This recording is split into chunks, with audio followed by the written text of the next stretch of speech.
Good evening. Joining me tonight is Mr. Shakespeare to talk about his new movie, Romeo and Juliet. Mr. Shakespeare, can you tell me why you chose to compress the entire poem into a script that only covers 4 days? How does that help you convey the theme? I effected that for I thought the poem was too long and confusing to. It conveys thou soothe effect at first glance is possible.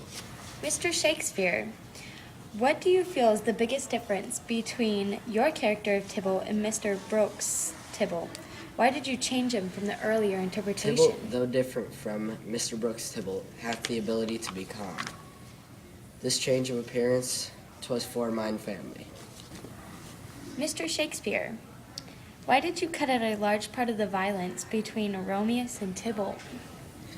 I cut the violence out of the fight to allow the children to develop one's skills of interpreting the underlying meaning of the script. Mr. Shakespeare, could you describe one aspect of the scene that you left in place, and why did you choose to do so? I left the act in which the two families plead to thy prince.